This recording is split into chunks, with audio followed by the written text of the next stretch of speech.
শিক্ষকের বাদে সমস্ত পদে ম্যানেজিং কমিটি নিয়োগ করতে পারবে। আবার মন দিয়ে শুনেন, 9/2/2015 ওই 12 দিনে নিয়োগ নাই, কারো 17 সালে নিয়োগ, কারো 18 সালে। এটা আইনে ফাঁক আছে, যেটাকে এনে দিয়েছিলাম সেটাকে আপনারা রাখতে পারেননি। বাপ ছেলেকে মানুষ করেছিল, চাকরি পাওয়ার যোগ্যতা আপনার রাখতে পারেননি। 9/2/2015 থেকে 6/1/20 পর্যন্ত মাদ্রাসায় যত শূন্য পদ ছিল, সেই শূন্য পদে যারা যখন বদলি নিয়েছেন, সেই শূন্য পদে বড় ভাই স্কুলে দেখেন না, অন্য স্কুল থেকে অন্য স্কুলে যখন বদলি নেন তখন সিনিয়রিটি কার্ড থাকে, খাতায় অ্যাটেন্ডেন্সের নামটা কি থাকে, আগে বড় ভাইয়ের আগে থাকে। আর এই বড় ভাইয়ের পূজারীকে এখানে দাদুরা সব আছেন। এই 9/2/2015 থেকে 6/1/20 পর্যন্ত 4852 শূন্য পদে নিয়োগ হবে। প্রাথমিক পর্যায়ে 51টা মাদ্রাসায় গেছে, 51টি। আর আজকের খবর 72টা মাদ্রাসা ফাইলিং হচ্ছে। এটি সুপ্রিম কোর্টে প্রকাশ হবে নেটে 10ই জুলাইয়ের পর। সুপ্রিম কোর্ট 10ই জুলাই পর্যন্ত ছুটি। 10ই জুলাই যখন প্রকাশ হবে, তখন যারা ভাবছেন এই কালাম ভাই আছে ওর নাই, আর 7 SLST আপনারা ভুলে যান, গ্রুপ ডি আপনারা ভুলে যান, যারা 6 SLST, যারা 5 SLST বা যারা ট্রান্সফার নিয়ে যেখানে এসেছেন, সমস্ত পদে নিয়োগ করবে। বেতন যদি একজনের হয়, তাহলে আজকে যদি বেতন হয়ে যায় কি হতে পারে ভবিষ্যৎ?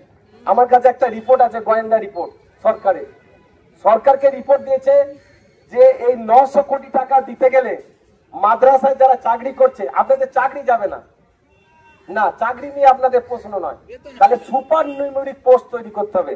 সিএম কে একটা রিপোর্ট দিয়েছে, সেই রিপোর্ট আমার হাতে আছে। তাহলে সুপার নিউমেরিক পোস্ট তৈরির জন্য আবার আন্দোলন করতে হবে আপনাকে, সেদিন আসবেন তো সুপার নিউমেরিক, কারণ ও আগে ওর পোস্টে হবে ভ্যালিড। 10 বছর অনেকে চাকরি করতে যাবেন, 10 বছরের রিটেনশনের পর কনফার্মেশন হওয়ার পর যখন 10 বছরে ইনক্রিমেন্টের ব্যাপার আসবে, তখন কি করে পাবেন? পিপিও কি করে পাবেন? রিটায়ার করতে যাবেন কি করে পাবেন? অর্থাৎ সুপার নিউমেরিক পোস্ট তৈরি করতে দেবে না। এটা মাদ্রাসা 900 কোটি টাকা প্রতি মাসে, মাদ্রাসার বেতন লাগে 237 কোটি টাকা, মানে আগামী 3 মাসের বেতনের টাকা একবারে খেয়ে নেবে। প্রাথমিক পর্যায়ে এখন কত যাচ্ছে? 900 জনে যাচ্ছে, যাবে কত? আরো 4 গুণ যাবে। তাহলে 1 বছরের বেতন কিন্তু আপনাদের রানিং অবস্থায়, দিদি কি বলবে আমি তো জানি না, কে নিয়েছে, ওই ভাগ করে খেয়ে নে তোরা। মুর্শিদাবাদে বেতন হবে তো মালদায় নাই, তখন শুধু মাস্টাররা কি করবে? ঘুষাঘুষি করবে, এখানে এসে ই করবে। সমস্ত সিস্টেমটা একদিন কি করতে পারে? গভর্নমেন্ট অ্যাফিলিয়েশন কার্ড যেটা আজকে এসেছে, সেটা একদিন বলবে আমি যে গ্রান্টিং এড, এটাকে আমি তুলে নিলাম। কি হবে? গ্রুপ সি গ্রুপ ডি কে কি বলছে? স্কুলে নয়, কোন একটা জায়গায় দেবো, যাবেন তো? কি হবে? আজকে ওবিসি নিয়ে মামলা হয়েছিল 2010 সালে, মুসলিম সমাজ বুঝতে পারেনি, 25 সালে এসে বুঝেছে কি সর্বনাশটা হয়েছে। এই মামলা হবে, আমাদেরকে সিবিআই করলে বরং আমরা বেঁচে যাব। সিবিআই করলে মাদ্রাসা উঠবে না, ভুতুরেরা জেলে যাবে। আর যদি আমরা চুপ করে বসে থাকি, একদিন কে মামলা করবে? মামলা করার জন্য ভারতবর্ষের লোকের অভাব নাই, বুঝা গেল? বন্দ্যোপাধ্যায়, চ্যাটার্জি, ব্যানার্জি অভাব নাই। সেদিন কি হবে? মোল্লাদের হাল। মোল্লারা কি বুঝে? সেদিন ওই কোঠি বলবে হ্যাঁ বাংলাদেশি, আর ওই তখন ঘুষপেটিয়া, মাদ্রাসায় ঘুষপেটিয়া। আর আপনার মাদ্রাসায় আপনি কাজ করছেন, জানছেন, কিছু বলেননি কেন? আজকে কি ফলাফল হবে বুঝতে পেরেছেন? ফলাফলটা এটাই হবে, সুপ্রিম কোর্ট বলে বন্ধ কর দো, সবকে বন্ধ কর দো। এটাই হবে আসল পরিণত। যারা ভাবছেন আমার পোস্টে নিয়োগ হয়নি, আমার কি দরকার আছে? আমি জানি আজকে পর আমার কাল মৃত্যু হয়ে যেতে পারে, স্বাভাবিক মৃত্যু নয়, অস্বাভাবিক মৃত্যু। তবু এই লড়াইটা এসেছে এই জন্যই। বাড়িতে শিশুটা আছে, কন্যা আছে, কিসের জন্য? অন্যায়ের প্রতিবাদ করতে। কিন্তু অবুঝ সমাজে পশ্চিমবঙ্গে আমরা দেখতে পাচ্ছি। বিহারকে আমরা বলি, পশ্চিমবঙ্গে শিক্ষকদের লজ্জা হওয়া উচিত, শিক্ষকদের আত্মসমালোচনা করা উচিত। উচিত। এসএসসি মিটিংয়ে আমি এই কথা বলেছিলাম। আজও পশ্চিমবঙ্গের শিক্ষকদের জাগরণ ঘটেনি। 7 এসএসটি বলছে আমার এজেন্ডাটা কোথায়? আরে তোর মাই তো নাই। আইসিটি বলছে আমার বেতনটা কোথায়? ও বলছে আমার কোথায়? আগে তোর মাকে বাঁচা, তারপর তুই সবকিছু বাঁচতে পারবি। বহু কিছু লড়াই চলছে ভেতরে, হাজার হাজার কোটি কোটি টাকা কেলেঙ্কারি। মনে করলে তো দিনে রাতে অনেক কিছু করা যায়। আপনারা বুঝুন, লড়াই করুন। যদি এই বেতন পায় তাহলে পশ্চিমবঙ্গের নয় ভারতবর্ষে সবচেয়ে বড় কেলেঙ্কারি হবে। আজকে যারা আপনাদেরকে লাঠি তুলছে উনাদের বেতনে উনারাও বলবে কাজ না করে এসএসসি দুর্নীতি হয়েছে, অযোগ্যকে যোগ্য করেছে। কিন্তু মাদ্রাসায় কি হয়েছে? অযোগ্য যোগ্য নয়, শুধু কাজ না করে 10 বছর ধরে চেন্নাই মুম্বাই নয় আরবে কাজ করেছে, এমব্রয়ডারি, বাংলাদেশে বিদেশে পাসপোর্ট ভিসা আমার কাছে রয়েছে। একটা প্রমাণ দিলে আপনারা তো আমার কথা বুঝবেন না। এখন সুমন দেখে এবিপি আনন্দ যখন দেখাবে তখন বলবে মা দুর্গা দুর্গা এইরকমই হয়েছিল মাদ্রাসায়। হ্যাঁ, 10 বছর কাজ না করে বেতন আমার সাথে। এই পুলিশ বন্ধুরা কি বলবে? বন্ধ কর দাও সব। আর দিদি বলবে তুলে দাও। অনেক বন্ধু ভাবছেন অমুসলিমরা মার্চ করে দেবে, স্কুলে কনভার্ট হবে। হবে না। কাঠ মহলানারা তো রাস্তায় এখনই আছে, তখন কোথায় যাবে? ওই ভাবেন না, হাসেন না, বাস্তবটাকে ভাবেন। এখানে আমি কোন কমিউনিটির কথা বলতে আসিনি, ন্যায় অন্যায়ের কথা বলতে এসেছি। পরিস্থিতি খুব গম্ভীর, জটিল। সরকার নিরুপায় হয়ে যাবে, সুপ্রিম কোর্টে অর্ডার মানতে বাধ্য। তাই এখানে আসতে হয়েছে। সরকারের কোনো রাস্তা খোলা নাই। সুপ্রিম কোর্ট খুললে ওদিকে বেতন দিতেই হবে একদম। আর ওরা বেতন পেলে আপনাদের শুধু সময়ের অপেক্ষা, ক্যান্সারের মতো। কেমো চলছে এটা। এই কেমোতে একদিন এসেছেন আপনারা। কাল রাতে আমি হয়তো না আসতে পারতাম, হয়তো আমাকে আগামী দিন আন্দোলনে নাও পেতে পারেন। ভাবতে পারেন যে আমি বিক্রি গেছি, বিক্রি নয়। আজকে দেখেছেন কেউ রাস্তায় আন্দোলন করতে, তাকে জেলে, তাকে হেয়ার স্ট্রিট থানায় বন্দি করে গেছে। আমাকেও রেখে দেওয়া হবে, থাকো তুমি। কিন্তু সত্য কথাকে বলে যাচ্ছি, কারণ সময়টা আমি বুঝতে পারছি খুব সময় আমার কম। লড়াইয়ের কাছ থেকে যদি আপনারা সরে যান, ইতিহাস কোনোদিন ক্ষমা করবে না। শিক্ষক পেশাটা এতটা নগ্ন পেশার পরিণত করে দিয়েছেন আপনারা যে আজকে পশ্চিমবাংলার শিক্ষা ব্যবস্থা এই করুণ অবস্থার জন্য সবচেয়ে আমরা দায়ী।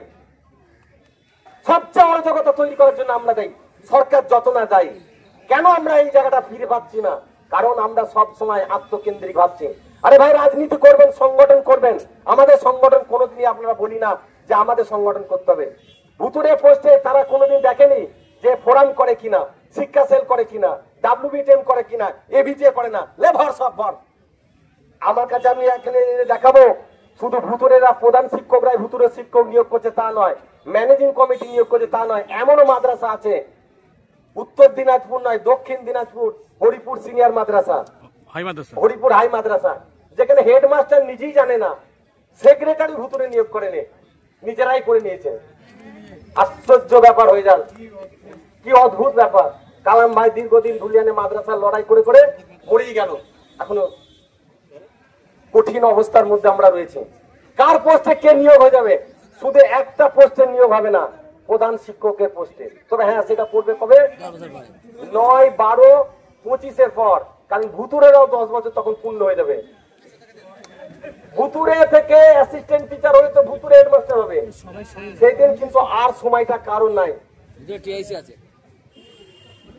মাদ্রাসা শুধু ভুতুরে হয়ে গেছে এখনো পর্যন্ত। কেন এখানে এসেছি আপনাদেরকে একটু বুঝিয়ে বলি। শুধু পদত্যাগ বলে নয়, এই ঘটনার সূত্রপাত কি বলেন, সব গল্প ভুলে যান। আর্টিকেল 30 নিয়ে যখন লড়াই হয়েছে, সেখানে কি প্রভিশন ছিল? সংখ্যালঘুরা সংখ্যালঘু প্রতিষ্ঠান তৈরি করবে, তারা নিয়োগ করার ক্ষমতা আছে। এটা নিয়ে আমাদের কোনো ব্যক্তিগত আক্রমণ ছিল না। তার নিজের ছেলেকে নিয়োগ করেছে, দেখেছেন তো? আছে কি নাই? তার ছেলে থাকে কোথায়? কাপড়ের দোকানে, ওটাই তার স্কুল। আপনারা ভাববেন না, সবচেয়ে দুর্ভাগ্য 6 SLST যারা নিয়োগ পেয়েছে তারাই তাদের ভাইদিকে নিয়োগ করে দিয়েছে। মানে একটা পড়তাম ছোটবেলায় কালিদাসের গল্পের মতো, যে ডালে বসে সে নিজে ডালি কাটছে। কিন্তু অদ্ভুত ব্যাপার। আমি নিশ্চুপ হয়ে গেছিলাম, নিজেকে গুটিয়ে নিয়েছিলাম যে যা হচ্ছে হোক, 2-4টে কথা ফেসবুকে লিখে ছেড়ে দিতাম। কিন্তু একটা সময় পর মনে হলো যে মানুষকে আরেকবার সশরীরে বোঝানো প্রয়োজন আছে।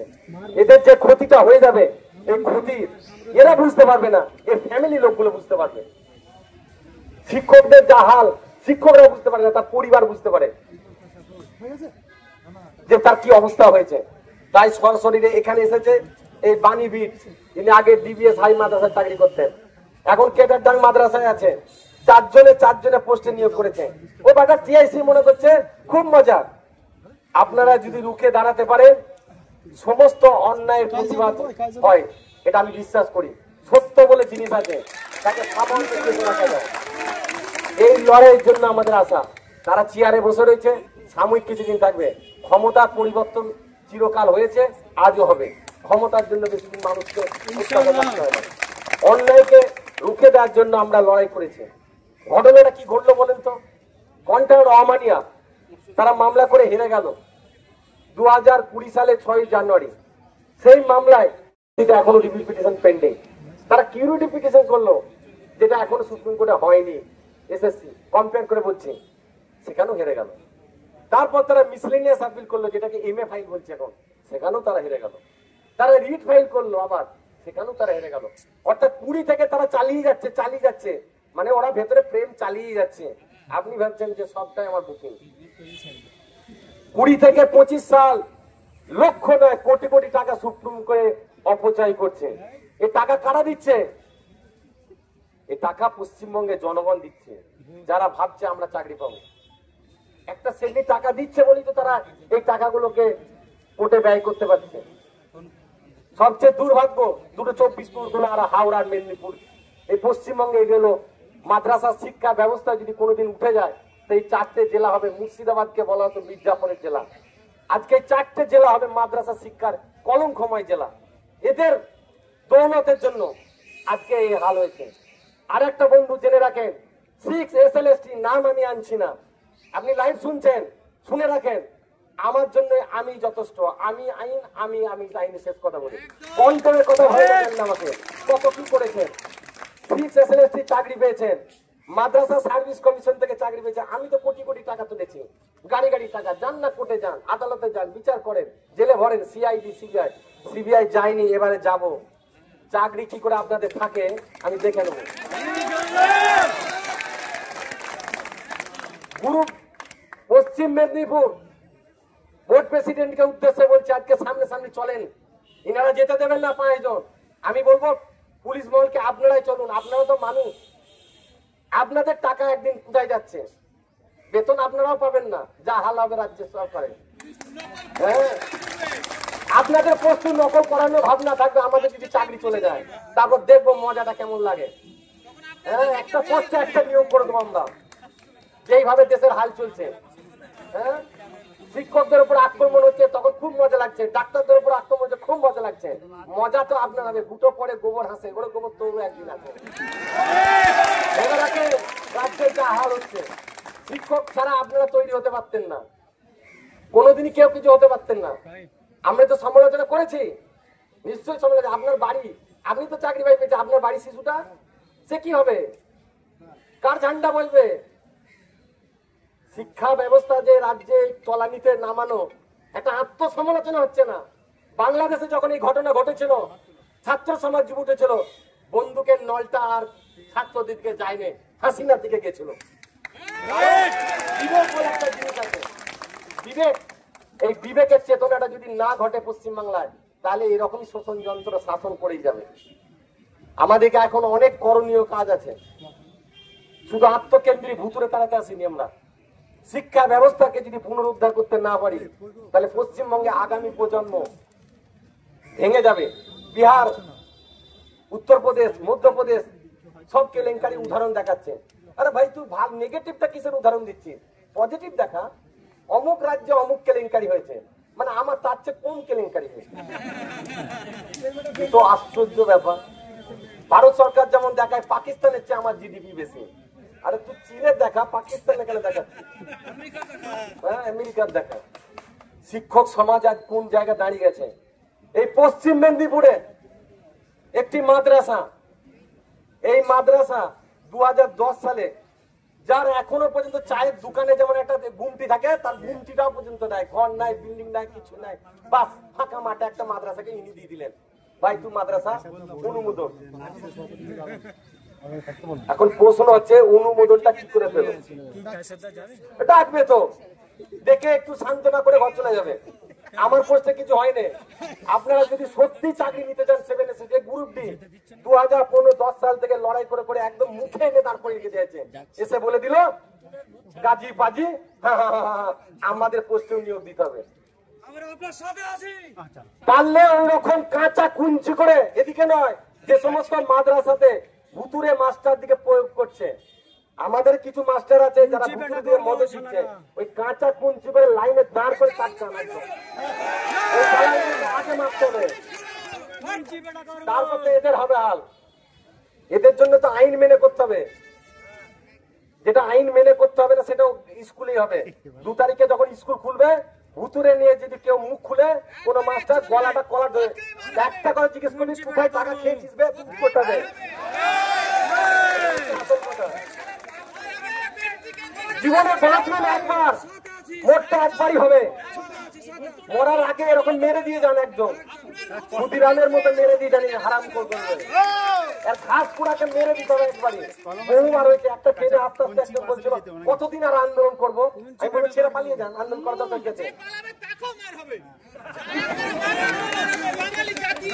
পশ্চিম মেদিনীপুরে চুয়াডাঙ্গা মাদ্রাসা যে এই অনুমোদনটা দিল 2,40,00,000 টাকা, এই কাগজ আছে, কাগজ আমি বেতন মাদ্রাসা অনুমোদন নাই। আপনাদের কি 10 মিনিট এলে সিএল এমএল কিছু করে যায়, মাদ্রাসাটা অনুমোদন নাই। আপনারা অনেক সময় এরিয়া চাইতে গেলে কি হয়, কি বলে যেই কাগজ লাগবে পূর্ণ করে, মাদ্রাসার অনুমোদন নাই, তাকে মাসে মাসে বেতন কে দেয়, আর সেই টাকা কে ভাগ নিচ্ছে? মাদ্রাসার বেতন কে দেয়? আপনাদের কাছে আপনারা কমিশনের ওয়েবসাইটটা খুলেন, চুয়াডাঙ্গা মাদ্রাসা ওয়েবসাইটটা খুলেন, দেবীপ্রসাদ দে কমিটিতে পরিষ্কার লিখে দিয়েছে নট রেকগনাইজ দ্য মাদ্রাসা। তারপর বেতন কি করে হচ্ছে? এই বিল্ডিং এ চোর আছে, এই বিল্ডিং এ। তাহলে মাদ্রাসা অনুমোদনহীন মাদ্রাসায় যদি বেতন দিতে চলতে থাকে, তাহলে যেগুলো অনুমোদন আছে তাহলে আমাদের হালটা কি হবে?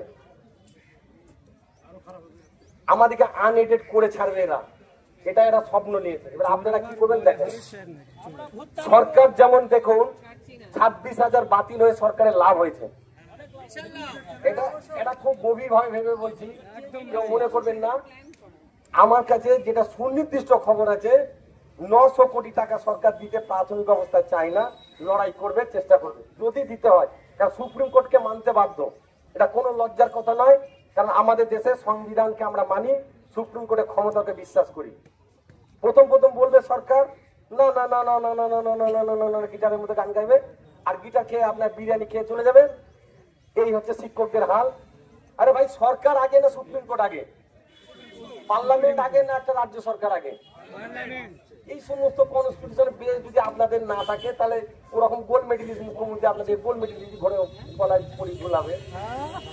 রবীন্দ্রনাথের শিক্ষার হেরফেরটা একবার করে পড়বেন, আবার দ্বিতীয় করে আর একবার পড়বেন। রবীন্দ্রনাথ আর নেই, ওই পুরানো গুলো পড়ে পড়ে মিলাবেন।